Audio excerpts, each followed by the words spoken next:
All right, David, what do we got? We're going to talk about some winners and losers in the combine. Let's start first with let's double them up. Okay, they're edge rushers. Let's start with Nolan Smith and AA from Northwestern. Now, Nolan Smith ran a 4.39. He is listed at 6'2", 238 pounds, running a 4.39. And then AA, the edge rusher from Northwestern. Now, I want you to say his name. Yeah, Heisenberg, say my name. Come on. Adebawore is what I'll go with. 6'2", 282 pounds, ran a 4.49. Talk about the two of them. I think Nolan Smith jumped up into the top 15. AA, maybe second round, late first round. Nolan Smith, outside of your top-tier edge guy like Will Anderson, might be the second best guy now. A pure speed edge, the Von Miller type edge. That's a different player than an Aiden. Right. I mean, we were sitting here watching it live while you were gone, Mike, and it was actually a slow clock. He ran like a 4.42, and they were like, no, it was faster than that. I think he reaffirmed kind of where people thought he would be at the beginning of the year. He got hurt, dinged up, ended up, I think, blowing out in November for Georgia. Look, man. Now, you know what the funny thing is? Because we were all excited watching him that day. Kenny was like, wouldn't touch him, wouldn't take him. He passed on him. What? Why? I was just being hyperbolic for the most part, but I think I didn't like his attitude a ton. I didn't like what he did on the sidelines. I didn't like the antics. It was a little much for me. That's all.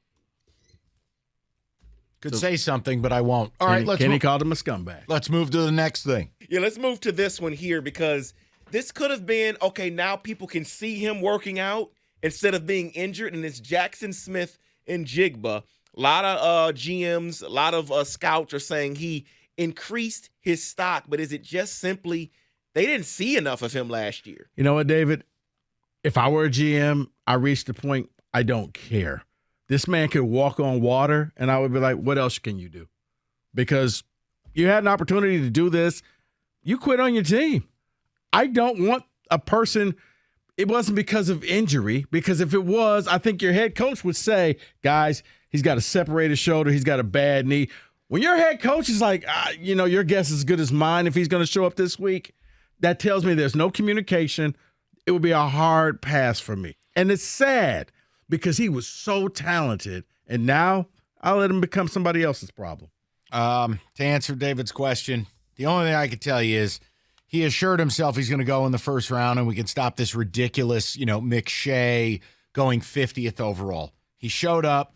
He looked great, fluid, caught everything. Look. Yeah, it was good seeing him and C.J. Stroud. Imagine if they actually played together this year.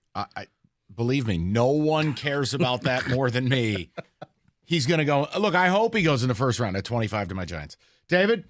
Let's touch on a couple Big Ten prospects. First, let's touch on Chase Brown.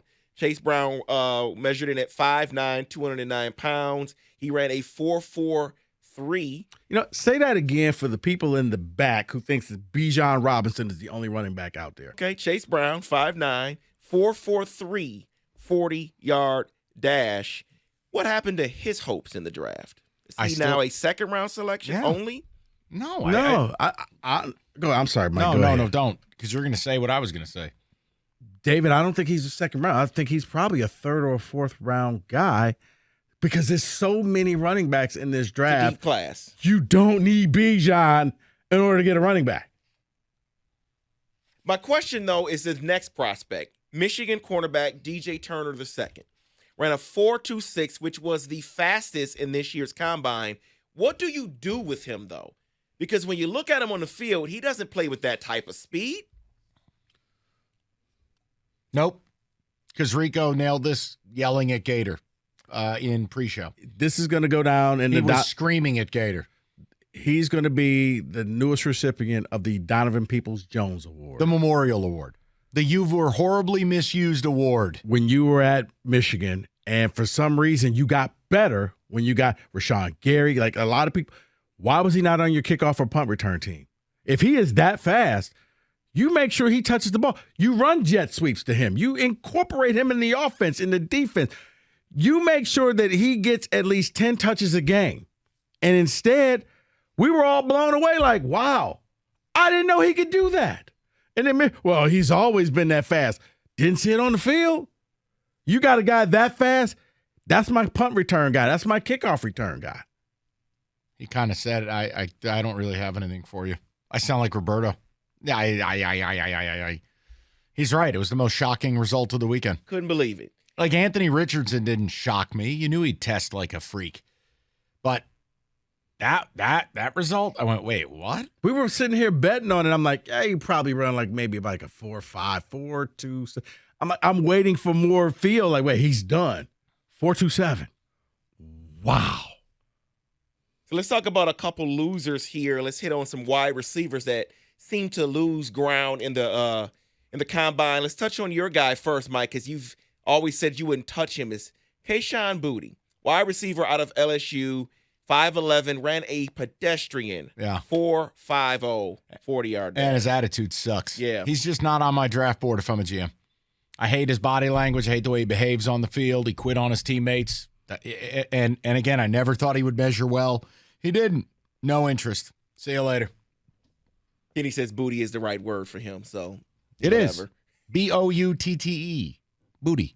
Let's touch on one more wide receiver here. Jordan Addison.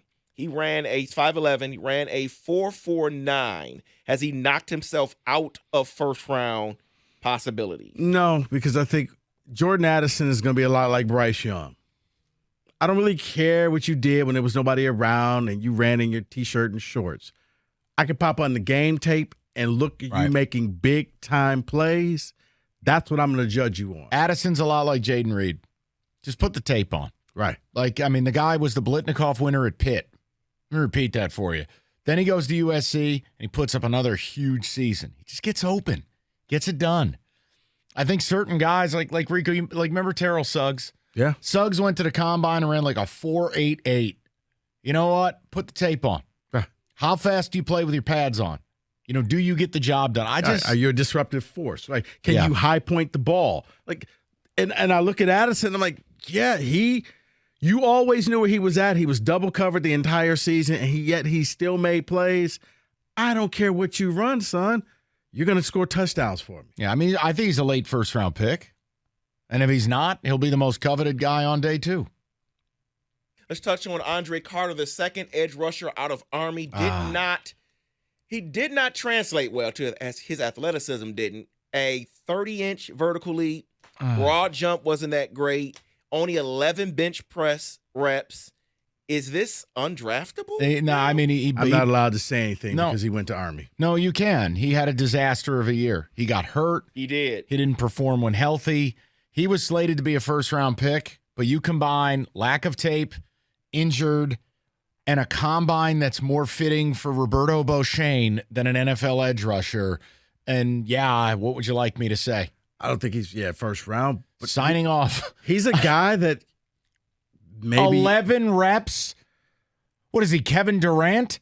Here's the thing. As I said before, reps just mean that you got pancaked and you're getting somebody off of you. So don't really care about reps. Can you make plays? Maybe you bring him in. It's one of those stash guys. Let him get better. Bring him in the middle of the year. Similar to what the Lions did with Houston. Just came from nowhere, and all of a sudden, wow. Yeah. Where'd this guy come from? Yeah, the first-round dream of a service academy player, that's gone. Yeah, that's gone. But, if you pick him up in like the 6th, 7th round, sure. And then let me close it out with this one. Clark Phillips, cornerback, Utah, 4.51. Don't care. And the only reason why I'm mentioning him is because he didn't look good in the combine, but then when they kept showing Jackson Smith-Njigba's tape. That's right. He was going against Jackson Smith-Njigba in that Rose Bowl. Look, he also led he had a Dre Bly at North Carolina season where he had 9 interceptions. But there's a reason why you have 9 interceptions. It means that your opponent does not respect you, and they throw at you constantly. Well, I compared it to Trayvon Diggs. Clark Phillips takes a lot of risks. Diggs takes risks. Mm-hmm. You can beat a corner like that, but he's going to be right sometimes. Right. I think he's a boom or bust player. But I don't care about the 4.5 140 based on his instincts. Like Rico says, turn the tape on. Right. Because good corners, it's there. It's why, like going back to last year, there wasn't a ton of stuff on Sauce. I'm not even going your way.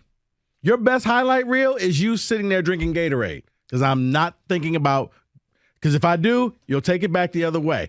But when you have 9 interceptions, that means that they really thought you stunk. And they kept picking on you, thinking, like you said, Mike said, maybe you get 1, but we're going to score a lot more touchdowns on you. That is In Football Today, Combine Edition.